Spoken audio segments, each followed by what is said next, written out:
الحمد للہ وکفا والصلاة والسلام علی من لا نبی بعدہ وعلی آلہ واصحابہ الذین اوفوا عہدا الذین هم خلاصۃ العرب العرباء وخير الخلائق بعد الأنبياء أما بعد فأعوذ بالله من الشيطان الرجيم بسم الله الرحمن الرحيم وَلَقَدْ آتَيْنَا مُوسَى 9 آيَاتٍ بَيِّنَاتٍ فَاسْأَلْ بَنِي إِسْرَائِيلَ إِذْ جَاءَهُمْ فَقَالَ لَهُ فِرْعَوْنُ إِنِّي لَأَظُنُّكَ يَا مُوسَى مَسْحُورًا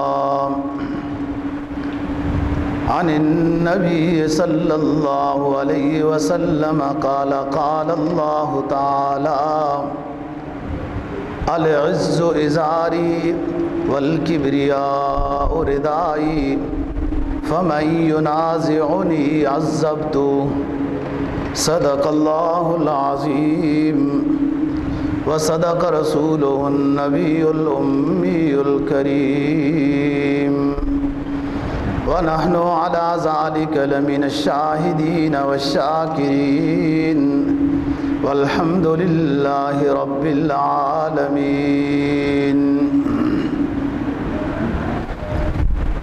15ویں پارہ سورہ بنی اسرائیل کی ایک آیت کریمہ اور جناب نبی پاک صلی اللہ علیہ وسلم کا ایک فرمان تلاوت کیا ہے۔ آیت کا مفہوم یہ ہے کہ ہم نے حضرت موسیٰ علیہ السلام کو 9 نشانیاں عطا کی ہیں، اے نبی آپ ان میں سے کوئی اچھے بندے جو معلوم ہوتے ہیں ان سے آپ پوچھ لیں کہ حضرت موسیٰ علیہ السلام کو وہ 9 نشانیاں ہم نے کیا دی تھی۔ جب یہ 9 نشانیاں مختلف اوقات میں فرعون اور اس کی قوم کو دکھاتے رہے تو فرعون کہنے لگا وقال له فرعون انی لأظنک یا موسیٰ مسحورا، نشانیاں دیکھ کر ایمان لانے کے بجائے فرعون موسیٰ علیہ السلام سے یہ کہنے لگا کہ میں تو آپ کو ایسے دیکھتا ہوں جیسے آپ کے اوپر کسی نے جادو کیا ہوا ہے، اس لیے آپ اس طرح کی باتیں کرتے ہیں۔ متکبر بادشاہ تھا اور ظالم سرکش تھا۔ جو متکبر ہوتا ہے پھر اس میں بہت سارے گناہ اور بھی جمع ہو جاتے ہیں، جھوٹ بولنے کا بھی، ظلم کرنے کا بھی، سرکشی کا بھی، اور یہ تو اس حد تک متکبر تھا کہ خدائی کا دعویٰ کرنے لگ گیا تھا۔ زیادہ لمبی حکومت اور زیادہ اچھی صحت اور بڑا عہدہ یہ دیندار نیک شخص کو مل جائے تو اچھی بات ہے، اگر کسی بے دین کی حکومت لمبی ہو یا اس کی صحت اچھی اور لمبی ہو، عہدہ لمبا ہو، تو وہ باغی بن جاتا ہے۔ یہی صورتحال یہاں ہوئی۔ جناب نبی پاک صلی اللہ علیہ وسلم کا جو فرمان تلاوت کیا ہے یہ حدیث قدسی ہے۔ اللہ رب العزت فرماتے ہیں کہ عزت یہ میری چادر ہے اور بڑھائی بھی میری چادر ہے، جو مجھ سے یہ چیزیں چھیننے کی کوشش کرے گا، بڑھائی، عزت، کبریائی، جو مجھ سے یہ 2 چیزیں چھیننے کی کوشش کرے گا عذبتہ، تو میں اس کو پھر عذاب میں مبتلا کر دوں گا۔ یہ وہ صفت خاصہ ہے کبریائی، بڑھائی، جو اللہ کی ذات کے ساتھ مختص ہے۔ بندے کو جو صفت فائدہ پہنچاتی ہے وہ ہے عاجز ہونا، عابد ہونا، خشوع و خضوع والا ہونا۔ عاجزی اللہ کو پسند ہے۔ بندے کے ساتھ تکبر اچھا نہیں لگتا، یہ تو خود محتاج ہے، ہر چیز میں محتاج ہے۔ جو ہر پہلو میں ہر چیز سے محتاج ہو اس کے ساتھ تکبر کیا لگے گا؟ اچھا، اللہ بے نیاز ہے، اس کو کسی کی محتاجی نہیں ہے ذرہ برابر، تو کبریائی اس کی شان ہے۔ حضرت موسیٰ علیہ السلام کی بات ہو رہی تھی کہ جب مقابلہ ہوا جادوگر ہار گئے اور وہ مسلمان ہو گئے۔ یہ جادوگر اتنے پکے مسلمان ہوئے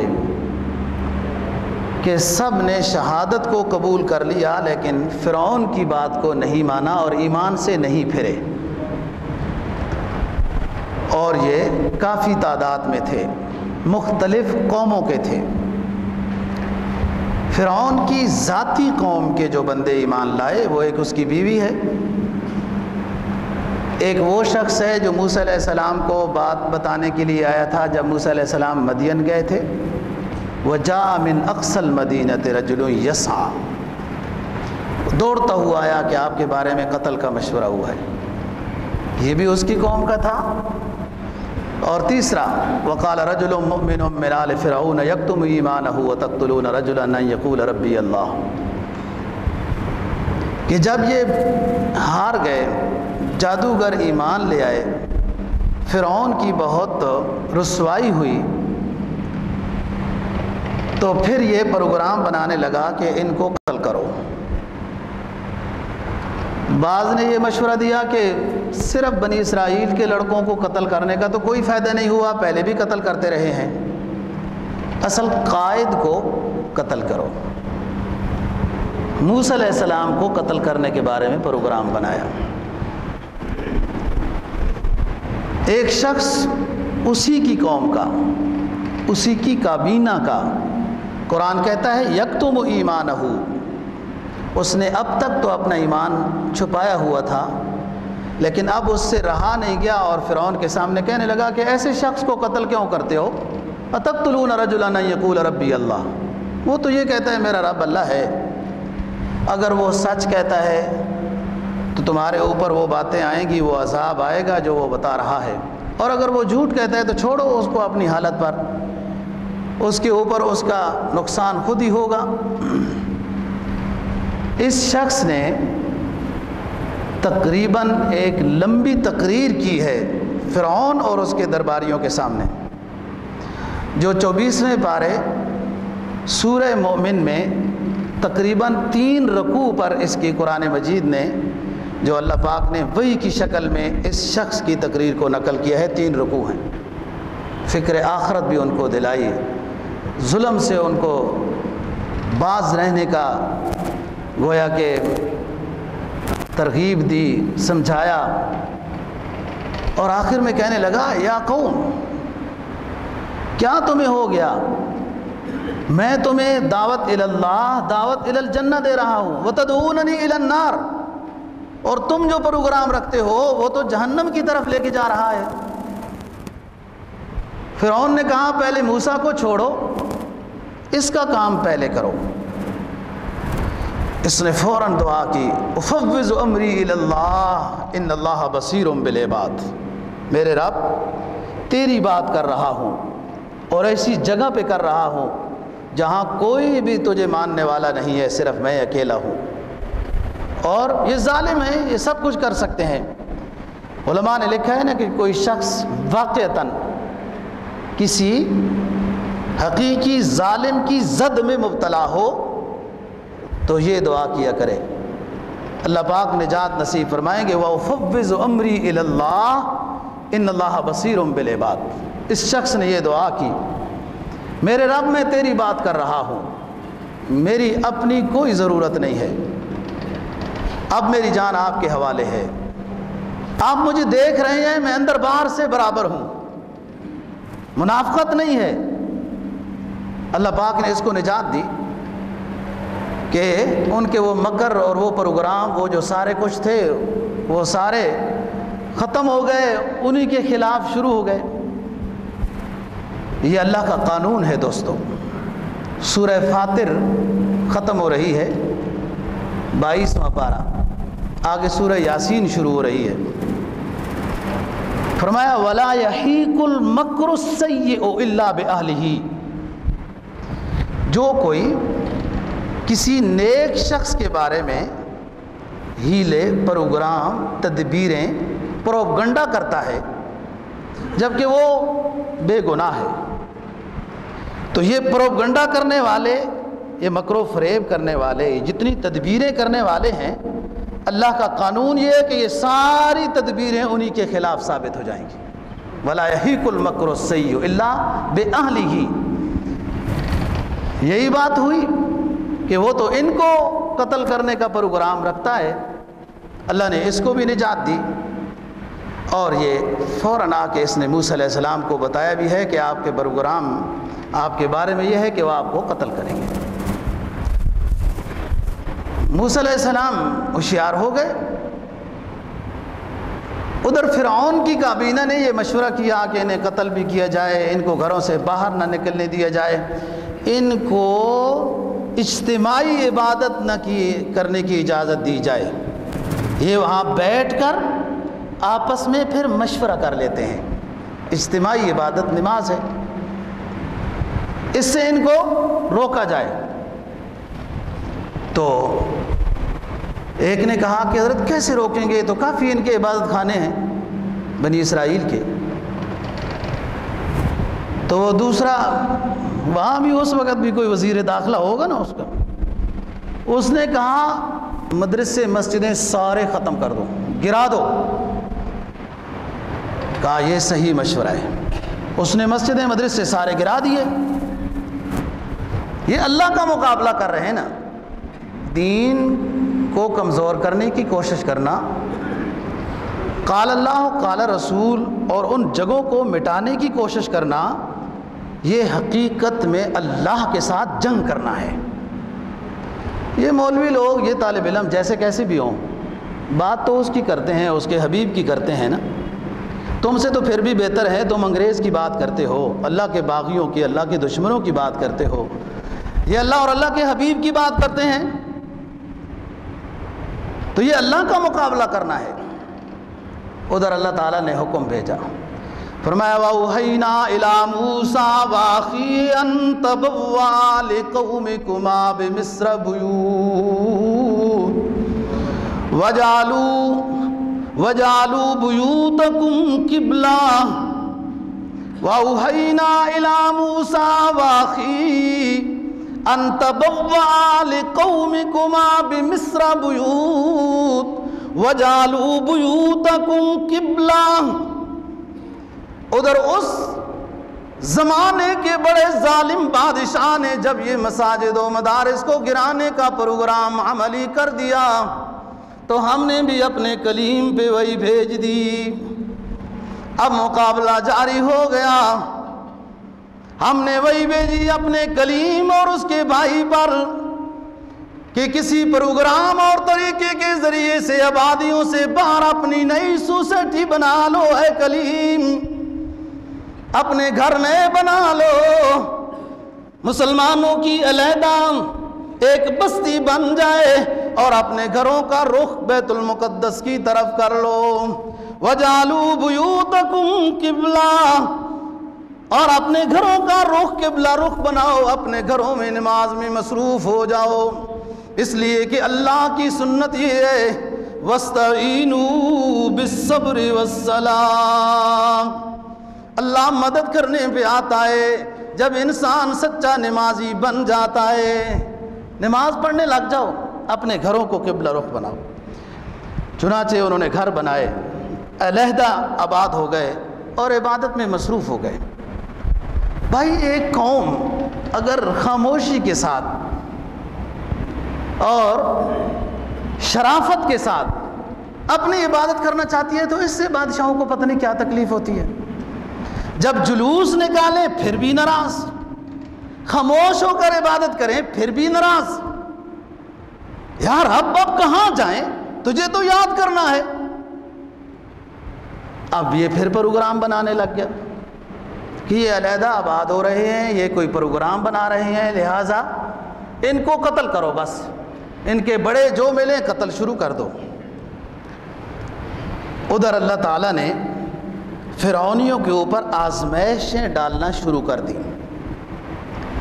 اب یہاں دیکھو بادشاہ اور اس کی ذریت کی بغاوت دیکھو، سرکشی دیکھو، گناہ دیکھو، اور ادھر اللہ کی صفت رحمت دیکھو. اللہ پاک ڈھیل دے رہے ہیں، کیوں نہ سمجھ جائیں، اور آزمائشیں ڈال رہے ہیں، مصائب ڈال رہے ہیں بالترتیب کہ ان آزمائشوں میں یہ وقت کا فرعون، یہ خدائی کا جو دعویٰ کر رہا ہے، یہ سوچنے لگ جائے کہ یہ میرے بس میں، تو اگر یہ ہوتی خدائی وغیرہ تو یہ مصیبتیں نہ آتی. قرآن نے بتایا کہ ہم نے مسلسل ان کے اوپر یوں آزمائشیں لائیں. طوفان آئے، پھر قحط آئے، پھلوں کی کمی ہوئی، ٹڈیاں آئیں، خون آیا، مینڈک آئے، جوئیں آئیں، اور حتیٰ کہ جانور اور مچھلیاں سمندروں میں بھی مرنے لگی، جانور خشکیوں میں مرنے لگے.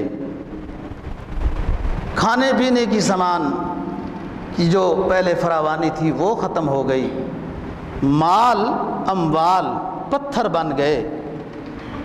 لیکن یہ ہر آزمائش کے وقت یہ آ جاتے موسیٰ علیہ السلام کے پاس کہ ہم ایمان لاتے ہیں، دعا کرو یہ آزمائش دور ہو جائے. ایک ایک کر کے آزمائش آئی. بعینہ ہی یہی صورت رسول اللہ صلی اللہ علیہ وسلم کی مکی دور میں پیش آئی. بارشیں بند ہو گئیں تو مشرکین مکہ پروگرام کر کے ایک وفد کو نبی پاک صلی اللہ علیہ وسلم کے پاس بھیجا کہ ان سے یہ درخواست کرنی ہے، یہ دعا کر دیں گے بارش آ جائے گی، اللہ ان سے راضی ہے. اللہ ان سے راضی ہے تو تمہیں بھی اللہ کی رضا دینا چاہتا ہے. ایمان نہیں لاتے. یہ لوگ جو ایمان نہیں لاتے تھے یہ تو سمجھتے تھے کہ ان کی دعا سے صحیح ہو جاتا ہے کام. یا بہت سارے گناہگار لوگ نیک لوگوں کی مجلس میں نہیں آتے، پتہ ہے یہ نیک ہیں، یہ صحیح کام کر رہے ہیں، آتے نہیں ہیں. یہ کیا وجہ ہے؟ ان کی نیت پہلے سے یہ ہوتی ہے کہ ہم نے صحیح نہیں ہونا، تو ادھر جائیں گے. ان کا تو بیان ہی ایسا کوئی ساحرانہ ہے کہ بندہ دین کی طرف آ جاتا ہے، اور ہم نے تو ابھی آنا نہیں ہے، لہذا دور دور. ٹھیک ہے، آخر میں جمعہ جب ختم ہونے لگے نا تب جانا چاہیے.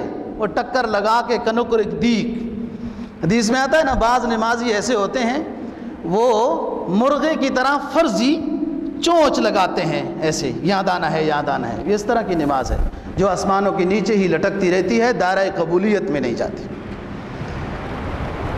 فرمایا فارسلنا علیہم الطوفان والجراد والقمل والضفادع والدم آیات مفصلات فاستکبروا وکانوا قوما مجرمین. ہم نے فرعونیوں پر عذاب آزمائشیں لائیں تاکہ یہ آزمائشیں دیکھ کر کیوں نہ میرے وفادار بن جائیں. فارسلنا علیہم الطوفان والجراد والقمل والضفادع والدم آیات مفصلات فاستکبروا وَكَانُوا قَوْمًا مُجْرِمِينَ. ہم نے ان پہ طوفان لائے، مینڈکیں لائیں، خون لایا، جوئیں لائیں، قحط لایا، مویشیوں کو تباہ کیا. ہر طرح کی آزمائشیں لائیں یہ اللہ کے کلیم کے پاس آ کر دعائیں کرا کے اس مصیبت کو دور جب ہو جائے تو فاستکبروا، پھر متکبر بن گئے. تھوڑی سی نجات ملی تو گردنیں اونچی ہو گئیں، تھوڑی سی نجات ملی تو گردنیں پھر اکڑ گئیں. اور یہ نہ سمجھو یہ آزمائشیں مختلف پروردگار لاتے ہیں آزمائش کے لیے، یہ ہمارے بنتے ہیں کہ مزید باقی بنتے ہیں. فرعونیوں کا یہ دستور رہا، ہر آزمائش کو موسیٰ علیہ السلام سے دعا کرا کے جب دور کرا لیتے فاستکبروا وکانوا قوما مجرمین، پھر تکبر کرنے لگ جاتے. اور یہ آزمائشیں اتنی سخت تھیں، اللہ رب العزت نے اپنے آخری حبیب کے صدقے ان آزمائشوں سے ہمیں پہلے سے ہی محفوظ فرما دیا ہے. یہ بہت بڑی رحمت ہے اللہ پاک کی آخری امت پر. مینڈک کا جب عذاب آیا، کپڑوں میں مینڈک، بستروں میں مینڈک، صندوق میں مینڈک، ہر جگہ مینڈک، جدھر جائیں مینڈک ہی مینڈک. ایک مینڈک اگر انسان کے وجود میں آ جائے کتنی پریشانی بنے گی. نجات دلائیں.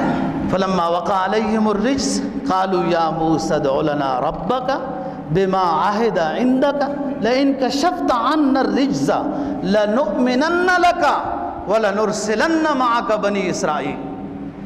مصیبت آئی، یا موسیٰ ادع لنا، اے موسیٰ ہمارے لیے دعا کرو، اور اگر یہ مصیبت دور ہو جاتی ہے لئن کشفت عنا الرجز لنؤمنن لک، پھر ہم آپ پر ایمان لے آئیں گے.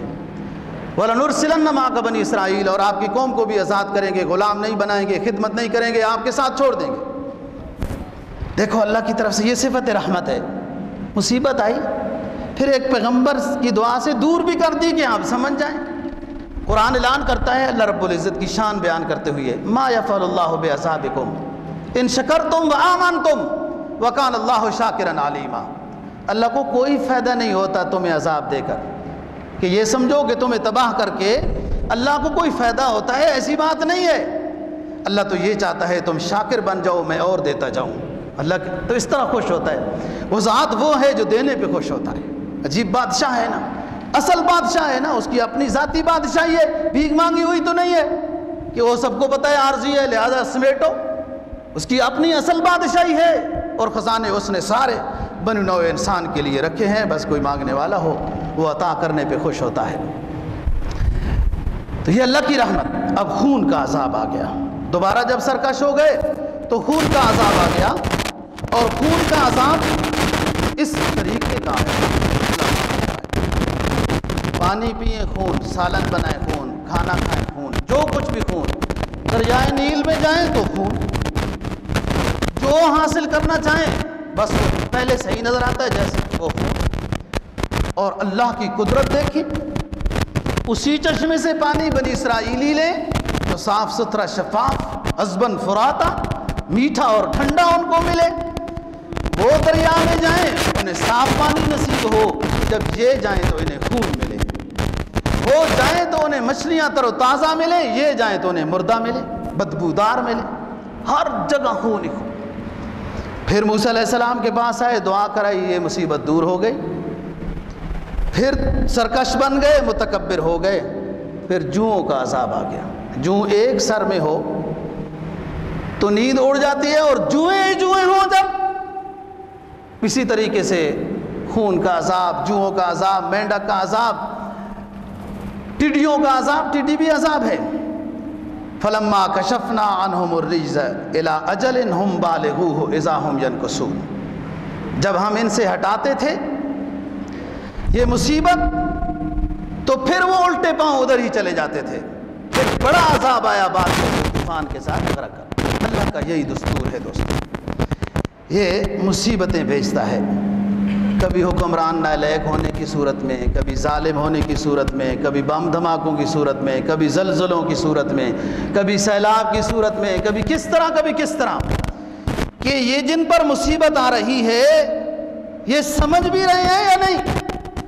اگر مصیبت کے ساتھ اللہ یاد آ جائے تو یہ مصیبت عین نعمت ہے، اور اگر بہت بڑا پھر شخص باغی اور گنہگار اللہ کے عذاب کے صد میں آنے والا شخص ہو جاتا ہے۔ مصیبت عین راحت ہے اگر ہو عاشق صادق، مصیبت میں متوجہ اللہ ہو جائے تو یہ عین راحت ہے اگر ہو عاشق صادق۔ کوئی پروانے سے پوچھے کہ جلنے میں مزہ کیا ہے؟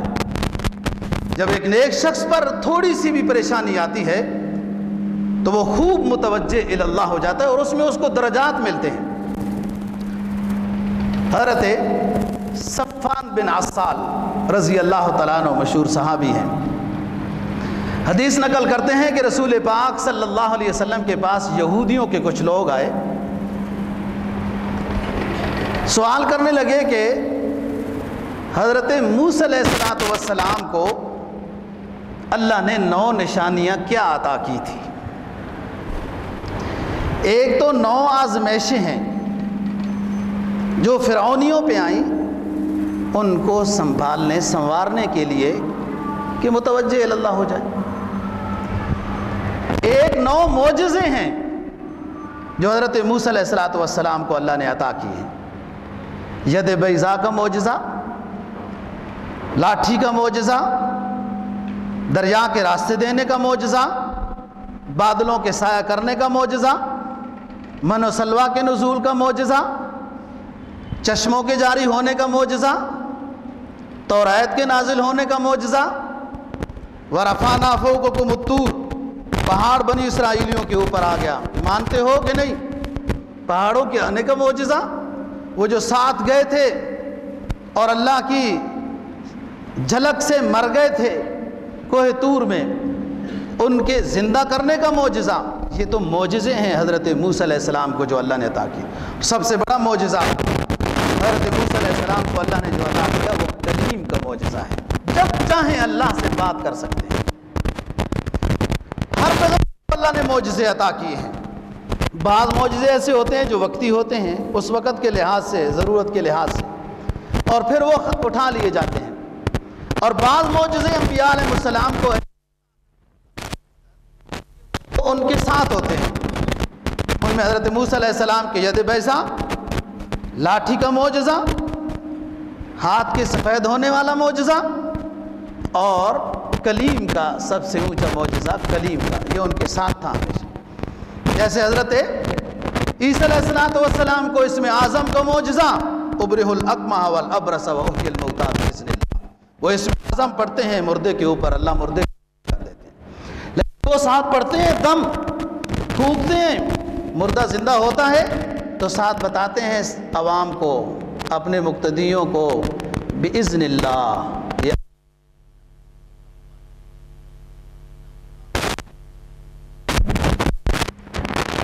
تو یہ معجزہ نبی پاک صلی اللہ علیہ وسلم کو اللہ پاک نے 4 سب سے بڑے معجزے عطا کیے، صحابہ کا معجزہ، قرآن کا معجزہ، ختم نبوت کا معجزہ، اور معراج کا معجزہ۔ آپ کا دائمی معجزہ اگر غور کرو تو سارے ہی یوں ہیں، لیکن سب سے بڑا دائمی معجزہ آپ کا ختم نبوت اور قرآن کا معجزہ ہے۔ بڑی دنیا نے آپ کی ختم نبوت کو بھی ختم کرنے کا پروگرام کیا، خود ختم ہو گئے، جل گئے، تباہ ہو گئے۔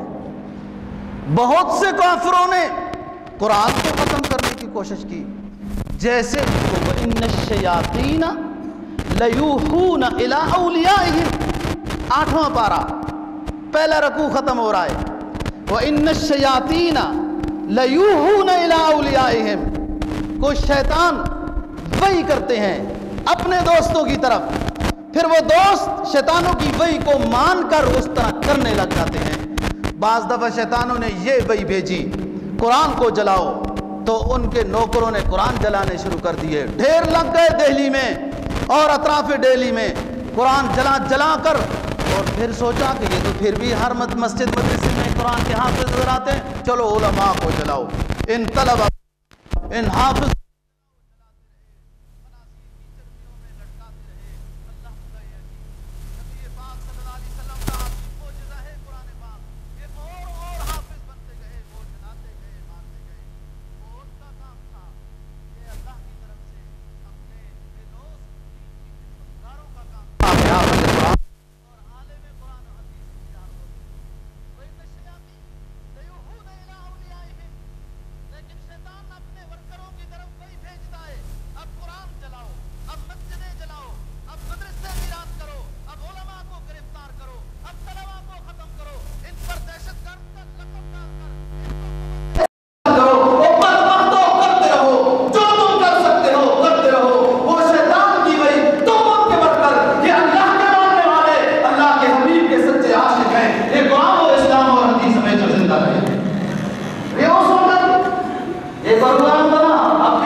سمجھانے کے لیے اللہ پاک عطا کرتے ہیں۔ انبیاء کے ہاتھ سے صادر ہوتا ہے، فعل اللہ کا ہوتا ہے، امر اللہ کا ہوتا ہے، عطا ربانی ہوتی ہے معجزے میں، اور ہاتھ نبی کا استعمال ہوتا ہے، ہاتھ نبی کا استعمال ہوتا ہے جب اللہ پاک چاہے وہ دکھا دیتے ہیں۔ سحر معجزے میں، سحر اور کرامت میں یہی فرق ہے۔ کرامت ولی کی اپنی ذاتی وہ کوشش نہیں ہوتی کہ جب چاہے ولی تو کرامت دکھا دے، جب اللہ چاہیں گے تو ولی کرامت دکھا دے گا۔ جیسے پرانے زمانے نے کسی ولی کی لوگوں نے کرامت کوئی سنی تو چل پڑے اس ولی کے پاس، رہتے رہے کوئی کرامت ہی نظر نہیں آئی، کوئی کرامت ہی نظر نہیں آئی تو اس ولی سے ناراض ہو کر واپس آ گئے۔ بھائی ولی کا وہ ذاتی اختیاری فعل نہیں ہوتا، جب اللہ چاہے وہ کرامت دکھا دیتے ہیں۔ جو قوم دوستو ایک عرصے دراز تک غلامی میں رہی ہو تو اس کی سوچ، اس کی قوت، اس کے اعصاب وہ معوف ہو جاتے ہیں، بے شعور ہو جاتے ہیں۔ اور وہ کیسے، اس کی علامت کیا ہے؟ اس غلامی میں رہنے والی قوم جو ایک عرصے تک رہی ہو، اس کا طریقہ کار کیا ہوتا ہے زندگی کا؟ کہ جب اس کو کوئی خوشی مل جائے ایسی جو ہمیشہ سے ایک عرصے تک جو قوم غلامی میں رہی ہو، اس کو کوئی خوشی مل جائے تو خوشی منانے میں حد سے تجاوز کرتی ہے۔ اور اس غلامی میں رہنے والی قوم کو اگر کوئی مصیبت آ جائے تو سب سے پہلا کام اس قوم کا یہ ہوتا ہے کہ اپنے قائد کو برا بھلا کہتی ہے، تو نے کہا تھا نہ جہاد کرو، تو نے کہا تھا نہ باہر نکلو، اگر نہ نکلتے تو یہ مصیبت نہ آتی، تم نے کہا تھا۔ یہ کیوں؟ غلامی میں رہا ہے نا، کیا گیا ہے غلامی میں مبتلا تجھ کو کہ تجھ سے ہو نہ سکی فقر کی نگہبانی۔ ان غیروں سے وظیفے نہ لیتے، ظاہری طور پر غریب ہوتے، دل تو مالدار ہوتا، غیرت تو بیدار ہوتی، ایمان تو قوی ہوتا۔ کیا ہوا کہ ہم اتنے اونچے بوٹ امریکہ کے اور اس علاقے کے کپڑے اور کمپیوٹر نہ استعمال کرتے؟ ایمان تو زندہ ہوتا، غیرت تو بیدار ہوتی، کوئی ہمیں آنکھیں تو نہ دکھاتا، کوئی ماں بہن کی گالیاں تو نہ دیتا۔ لیکن جب ان سے وظیفہ جب لیتا ہے نا بندہ، ایسے کوئی نہیں دیتا، ہر کوئی لالچ کے ساتھ خدمت کرتا ہے۔ کون ایسا شخص ہے جو کسی کی خدمت کرتا ہے اور اس کو لالچ نہیں ہے؟ کوئی بھی نہیں۔ اگر کسی کے پاس کوئی ایسی مثال موجود ہے تو مجھے بتائے۔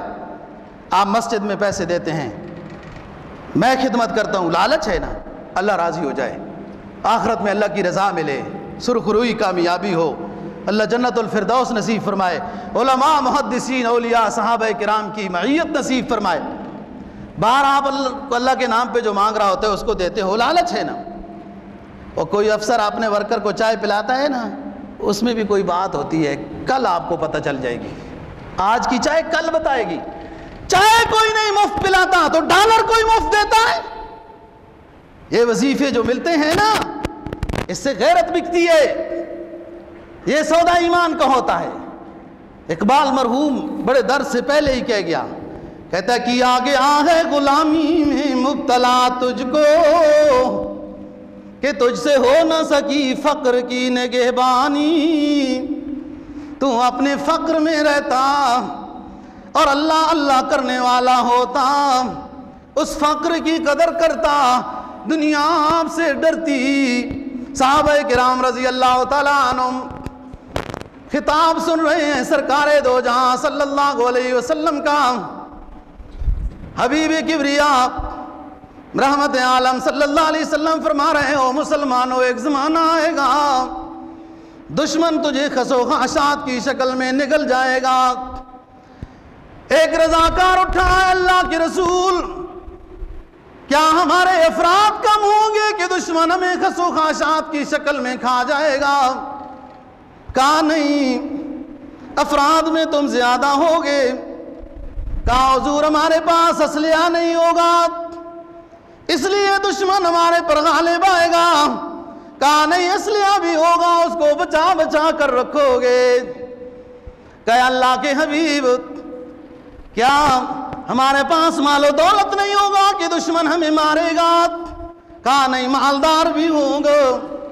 مالدار بھی مسلمانوں کو اللہ نے ایسا بنایا کہ دنیا میں ایسا کوئی مالدار نہیں، لیکن وہ شیوخ اپنی مالداری کا مصرف وہ نہ سمجھیں تو ہم کیا کریں؟ اللہ نے اتنا مالدار مسلمانوں کو بنایا، اصل خزانے اللہ نے مسلمانوں کے قبضے میں دیے، اپنے حبیب کے شہر میں دیے، اپنے حبیب کے علاقے میں دیے، دنیا کو محتاج بنا دیا۔ لیکن اللہ کرے یہ شیوخ سمجھ جائے، پھر مسلمانوں کو اللہ شان و شوکت عطا کرے گا۔ پھر ایک صحابی، ایک رضاکار کھڑا ہوا، اللہ کے حبیب جمال و دولت بھی ہوگا، افراد کی بھی فراوانی ہوگی، اور ہم ہوں گے بھی زیادہ، اسلحہ بھی ہوگا، تو پھر کیوں دشمن ہمیں خس و خاشات کی شکل میں نگل جائے گا؟ اللہ کے حبیب صلی اللہ علیہ وسلم نے فرمایا اس لیے دشمن تمہیں نگل جائے گا کہ مال سے محبت کرنے لگو گے، وظیفے کھاؤ گے، غیرت بیچو گے، ایمان بیچو گے، غیروں کو سلام کرو گے، اللہ کے سامنے نہیں جھکو گے۔ کیا گیا ہے غلامی میں مبتلا تجھ کو کہ تجھ سے ہو نہ سکی فقر کی نگہبانی، مثل ماں مثل چاند مثل ماں چمکتا تھا جن کا داغ سجود، چھین لیے آج فرنگی نے وہ مسلمانی۔ کوئی بات تھی دوستو، صبح کی نمازوں میں ایک شخص اگر غیر حاضر ہوتا تو امام کو پتہ چل جاتا تھا کہ میرا فلانا مقتدی صبح میں نہیں آیا۔ آج مسلمان اللہ کو راضی کرنے والے امور بھول چکا ہے، اللہ کو ناراض کرنے والے کارنامے انجام دے رہا ہے، نماز بھول گیا، تلاوت بھول گیا، اللہ اللہ کرنا بھول گیا، صدقہ و خیرات بھول گیا، خندہ پیشانی حسن اخلاق بھول گیا، اور اللہ کی بغاوت والے کاموں میں لگ گیا۔ تو بات یہ کہ وہ معجزے بتا رہا ہوں، حضرت موسیٰ علیہ السلام کو اللہ نے یہ معجزے عطا کیے، وہ 9 عذاب کی نشانیاں، وہ جو ٹٹی خون وہ فرعونیوں پر آئے، یہ معجزے ہیں جو موسیٰ علیہ السلام کو اللہ نے عطا کی، ہر پیغمبر کو اللہ عطا کرتے ہیں۔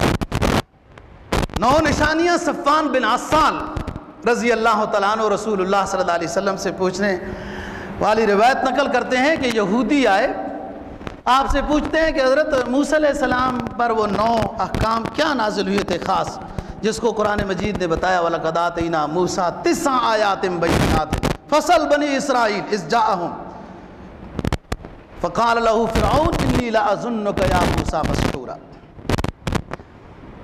فرمایا کہ 9 وہ احکام جو بنی اسرائیل کو اللہ نے عطا کیے، وہ صرف بنی اسرائیل کے ساتھ خاص نہیں تھے، ان کو بھی دیے اور ساری اور امتوں کو بھی اللہ نے عطا کیے ہیں۔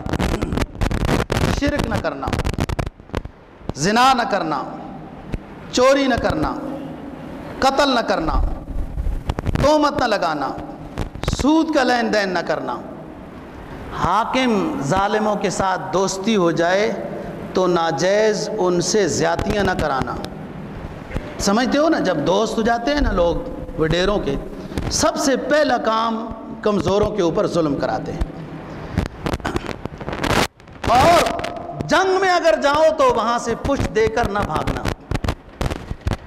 یہ 9 کام تو سب کے ساتھ، سب امتوں کو ہیں، سب شریعتوں کو اللہ نے عطا کیا، اور 10واں ایک حکم بنی اسرائیل کو خاص عطا کیا گیا جو انہی کے لیے مختص تھا، اور وہ یہ کہ ہفتے کے دن کی قدر کرنا، اس کی بے قدری نہ کرنا، اس میں شکار نہ کرنا۔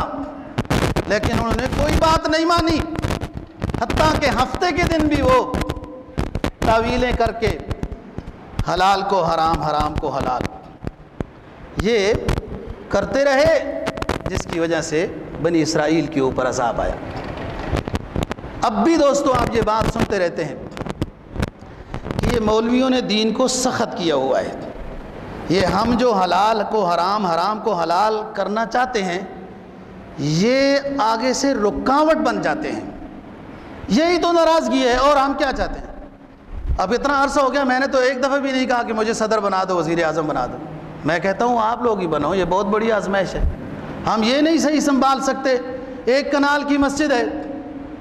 انہیں خطرہ کیا ہوتا ہے کہ جب یہ لادینی کو پھیلانا چاہیں اپنی منمانی کے مطابق، تو آگے رکاوٹ بننے والی جو جماعت ہے وہ علماء حق کی ہے، جو کہتی ہے یہ ناجائز ہے اور قرآن کا ناجائز ناجائز رہے گا. لیکن اس پر پھر ان کو اس جماعت کا صفایا کرنا پڑتا ہے کہ اس کو راستے سے ہٹاؤ، تب تمہاری اپنی منمانی گویا کہ چل سکے. اور یہ سمجھتے نہیں ہیں کہ یہ جو رکاوٹ ڈالنے والے لوگ ہوتے ہیں یہ بڑے ذی قدر ہوتے ہیں. ان کی برکت سے تو اللہ کا عذاب ٹلا ہوا ہوتا ہے. شریعت کا حکم ہے جب تک امر بالمعروف اور نہی عن المنکر کرنے والے رہیں گے، اللہ کا عذاب بالکلی کہ سب کو ختم کر دے ایسا عذاب نہیں آئے گا. اور جب خود غرض ہو جائیں گے علماء بھی، امر بالمعروف اور نہی عن المنکر کرنے والی جماعت مبلغین کی بھی جب خود غرض ہو جائے گی، بزدل ہو جائے گی، ہمیں کیا ہے، لوگ جیسے مرضی کرتے رہیں. لوگ نہیں سمجھتے ہیں یہ خود غرضی ہے، بزدلی ہے. شریعت کو یہ برداشت نہیں ہے.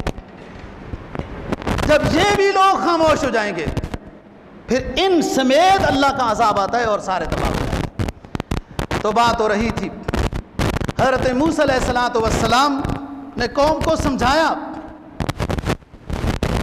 اپنی قوم پر جب مزید زیادتیاں شروع ہو گئیں تو موسیٰ علیہ السلام نے اپنی قوم کے گلے شکوے سنے.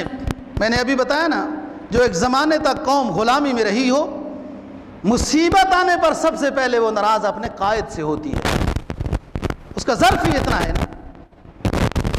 فرمایا قال موسیٰ یا قوم استعینوا باللہ واصبروا، یا قوم استعینوا باللہ واصبروا ان الارض للہ یورثها من یشاء من عبادی والعاقبۃ للمتقین. اے قوم، فرعون کے ظلم و ستم سے اللہ کی شان میں بے ادبی نہ کرو، اللہ کے پیغمبر کو بے ادبی کے جملے نہ کہو. استعینوا باللہ واصبروا، اللہ سے مدد چاہو، مصائب میں صابر بن کر رہو. ان الارض للہ، یہ بادشاہتیں ہمیشہ نہیں رہیں گی، یہی وارث نہیں اس مصر زمین کے، یہی وارث نہیں، وارث اصل حقیقی اللہ ہے. یورثها من یشاء من عبادی، تم نیک بن جاؤ، اللہ والے بن جاؤ، اللہ کو حقیقی یاد کرنے والے بن جاؤ. تمہارے ذمہ کام یہ ہے تم اللہ والے بن جاؤ. ان الارض للہ یورثها من یشاء من عبادی. پھر اللہ اپنے بندوں میں سے جب راضی ہو جائے تو اپنے عباد میں سے اپنے خاص عابد شب زندہ نیک شخص کو ملک کا حکمران بنا دیتا ہے. قرآن، حدیث، دانشور، جمہوریت کی تعریف کرنے والے دوستوں نہیں ہیں. جلسے جلوسوں سے خیر کے فیصلے نہیں ہوتے، اچھے حکمران نہیں آتے. گریز از طرز جمہوری، غلام یک مقام شو. گریز از طرز جمہوری، غلام یک مقام شو کہ دو صد خر فکر انسانی نمے آیات۔ جمہوریت کا دوستو فلسفہ یہ ہے، ایک طرف 200 گدھوں نے ووٹ دیے، ایک طرف 199 عابدوں نے، نیک لوگوں نے، دانشوروں نے، پڑھے لکھوں نے، سمجھداروں نے، قاریوں نے، حافظوں نے، علماء نے، محدثین نے، فقیروں نے ووٹ دیے 199۔ 199 اللہ والے ہیں ووٹ دینے والے دوستو، اور 200 گدھے ہیں ووٹ دینے والے۔ جمہوریت یہ کہتی ہے یہ 200 گدھوں کے حوالے حکومت کر دو۔ گریز از طرز جمہوری غلام یک مقام شو کہ 200 خر فکر انسانی نمے آیات۔ جلوسوں سے دوستو اچھے حکمران نہیں ملیں گے، ہڑتالیں کرنے سے، جلسے جلوسوں سے، توڑ پھوڑ سے، اپنی املاک تباہ و برباد کرنے سے اچھے حکمران نہیں ملیں گے۔ قرآن کہتا ہے اللہ والے بن جاؤ، اللہ کو راضی کرنے والے بن جاؤ تو اللہ اپنے نیک بندوں میں سے ان الارض للہ یورثها من یشاء من عبادہ ہی کی ضمیر اللہ نے اپنی طرف لوٹائی۔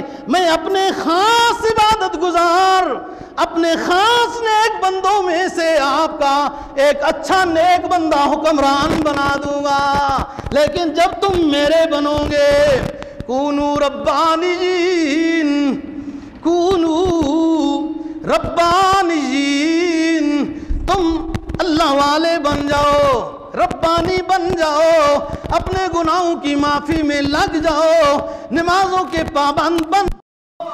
میرے حبیب رحمت عالم سید کونین سنتوں کو اپنانے میں لگ جاؤ، پھر میں راضی ہو جاؤں گا۔ پھر ہمیں اپنا درویش کوئی ابراہیم ابن ادم جیسا، کوئی حسن بصری جیسا، کوئی شیخ بغدادی جیسا تمہارا حکمران بھیج دوں گا، لیکن تم مجھے پہلے جب راضی کرو گے۔ ہمارا جو دستور ہے حکمران حاصل کرنے کا، وہ دستوری طریقے ٹھیک نہیں ہے۔ اور پھر بہت سارے لوگ صحیح فیصلہ کرنا چاہتے ہیں، کیوں نہیں کرتے؟ یہ بہت سارے ہیں توڑ پھوڑ کر دیں گے، ان کی جماعت بڑی ہے، چلو فیصلہ بھی یوں ہی ٹھیک ہے، یہی سے ان الارض للہ یورثها من یشاء من عبادہ والعاقبۃ للمتقین۔ جو ہمارے ذمہ کام ہے نا دوستو، وہ آسان بھی ہے اور ہم کر بھی سکتے ہیں، اور اس میں نتیجہ بھی یقینی ہے۔ اس کام سے ہم دور ہیں اور وہ کام کرتے ہیں جو کافروں کے طریقہ کار ہے، ان کی ترتیب کو خوشگوار کرتے ہیں۔ مجھے تعجب سیاسی لیڈروں کے اوپر ذرہ برابر بھی نہیں ہوتا۔ خیر ان بیچاروں نے وہی سیکھا، وہی دیکھا، وہی کچھ جانتے ہیں، تو وہ یہ نعرہ لگاتے رہتے ہیں جمہوریت زندہ رہے باقی ملک تباہ ہو جائے۔ فلسفہ ہے نا، آپ سنتے رہتے ہو، جمہوریت کو بچانا ہے، جمہوریت زندہ رہے باقی، مطلب اگلا تشریح میں کر رہا ہوں، ملک بھلے تباہ ہو جائے جمہوریت سے۔ مجھے اتنا تعجب نہیں ہوتا، ظاہر ان بیچاروں کی سمجھ، دانش، فراست، اٹھنا بیٹھنا، دیکھنا چلنا پھرنا سب۔ مجھے تعجب علماء پر ہوتا ہے جب وہی یہ تسبیح دہراتے ہیں کہ جمہوریت کو کوئی حرف نہیں آنا چاہیے۔ اور سوچو تو صحیح، ان 64 سالوں میں جمہوریت نے ہمیں کیا دیا ہے؟ قتل و قتال دیا ہے، غربت دی ہے، بے امنی دی ہے، اور ہر طرح کی رسوائی اور ذلت دی ہے، ملک کو مقروض کیا ہے، تباہ کیا ہے، غیر دانشورہ پالیسیاں، غیر دانشور پروگراموں سے عوام تباہ ہو گئی، پوری دنیا میں پاکستانیوں کی کوئی عزت نہیں۔ یہ ہمیں 64 سال میں ملا ہے۔ علماء جب یہ بات کہتے ہیں کہ جمہوریت کو بچانا ہے، تو میں سمجھتا ہوں کہ یہ بھی اسی کلاس میں تو نہیں کہیں پڑھتے رہے جس کلاس میں وہ پڑھتے رہے، کہ انہیں بھی اسلام نہیں سمجھ آیا۔ نبی پاک صلی اللہ علیہ وسلم کی زمانہ زندگی وہ جو ایک مکہ میں ایک معصوری زندگی تھی، اور مدینہ میں آ کے ایک امر بالمعروف اور نہی عن المنکر ہونے کے لحاظ سے ایک حاکم عادل ہونے کی حیثیت تھی. پھر خلفائے راشدین کا دور آیا، کیسا عدل و حریت کا دور تھا، یہ نہیں ان کو سمجھ میں آتا، اور یہ بھی ان آقاؤں کو خوش کرنے کے لیے جمہوریت کی بقا کی دعائیں کرتے ہیں اور اعلان کرتے ہیں. اللہ ناراض ہوتا ہے. دیکھو ایک عوام ہوتی ہے، ایک عالم ہوتا ہے، آپ نے پینٹ پتلون پہنی ہوئی ہے نا، جائز ہے، کسی مفتی سے مسئلہ پوچھ لو جائز ہے، بس بہت زیادہ ٹائٹ نہیں ہونی چاہیے، کپڑا موٹا ہونا چاہیے، جائز ہے. کسی صوفی سے پوچھو گے تو وہ کہے گا صحیح نہیں ہے، وہ تو تقوی کی بات کر رہا ہے نا. کسی مفتی سے پوچھو گے تو وہ پینٹ پتلون جائز کہے گا. لیکن اگر میں پہن کر اگر کھڑا ہو جاؤں مصلی کے اوپر تو سب سے کمزور مقتدی جس کی کوئی ویلیو نہ دفتر میں آئے نہ گھر میں آئے، سب سے پہلا مفتی میرے اوپر وہ ہوگا کہ یہ امام صاحب ہے، یہ مولوی ہوتا ہے، یہ پینٹ پتلون پہن کے نماز پڑھاتا ہے. دیکھو ایک عالم اور چیز ہوتی ہے، ایک دستور ہوتا ہے، ایک منشور ہوتا ہے. ایک بھی نہیں تھا مکی زندگی میں، سرکار دو جہاں صلی اللہ علیہ وسلم کا منشور وہی تھا. جب ہزاروں میں ہو گئے مدینہ میں آ کے، لاکھوں میں ہو گئے خطبہ حجۃ الوداع، حجۃ الوداع میں منشور وہی تھا. تو دوستو بات یہ ہے، خلاصہ گفتگو یہ ہے کہ اللہ پاک اور اللہ کے حبیب کو راضی کرنا یہ ہماری زندگی کا مقصد ہے. ہمیں اس لیے اللہ نے پیدا کیا ہے. اللہ اور اللہ کی حبیب کی بات کو ماننے میں، اس کے پر عمل کرنے میں اللہ ہماری اپنی ذاتی شخصی زندگی کو بھی خوشگوار بنائے گا. تجربہ کرو، خوشگوار بنائے گا، اور ایسا بنائے گا کہ آپ ساری زندگی سجدے میں رہ کے شکر ادا کرتے رہیں تو ہر جملے میں آپ کو آپ کا ضمیر یہ احساس دے گا کہ اے عابد، آپ پر اللہ کے احسانات اتنے ہیں آپ شکر نہیں بجا لا سکتے. لیکن اللہ اپنے احسانات کو، خاص احسانات کو، سکون کو، اطمینان کو، راحت کو، چین کو، وہ اللہ نے اپنے حبیب کے طریقوں میں رکھا ہے. اللہ کو راضی کرنے میں، اللہ کے حبیب کی سنتوں پر عمل کرنے میں دوستو ہماری ذاتی زندگی بھی خوشگوار ہوگی، گھر کی زندگی بھی، دفتر کی بھی، اور اللہ عالمی طور پر ہمیں اپنے خزانہ غیب سے ایک اچھا حکمران بھی عطا کر دے گا، جس کو ایک عارف نے کہی بات اور اس پر ختم کرتے ہیں. فرمایا کہیں مدت میں ساقی بھیجتا ہے ایسا مستانہ، جب تم اللہ والے بن گئے پھر اللہ تم سے راضی ہو جائے گا، پھر حکمران اپنا ولی بھیجے گا، اللہ اپنا ولی بھیجے گا، تمہارا حکمران جو تمہاری ہستی کو بدل دے گا.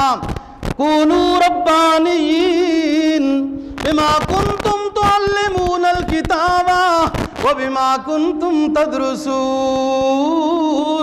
او بلو ایریا والو، قرآن بھی جانتے ہو، حدیث بھی جانتے ہو، نبی کی سنتیں بھی جانتے ہو، تو پھر اپناتے کیوں نہیں ہو؟ اللہ والے کیوں نہیں بنتے ہو؟ دنیا بھی پرسکون بن جائے گی، حکمران بھی اچھے آ جائیں گے، آخرت بھی پرسکون بن جائے گی. فرمایا کہیں مدت میں ساقی بھیجتا ہے ایسا مستانہ، بدل دیتا ہے جو بگڑا ہوا دستور میں خانہ. پھر اللہ والا جب آتا ہے نظام درست ہو جاتا ہے. اللہ تعالی ہمیں دین کی باتیں سمجھنے اور ان پر عمل کرنے کی توفیق نصیب فرمائے.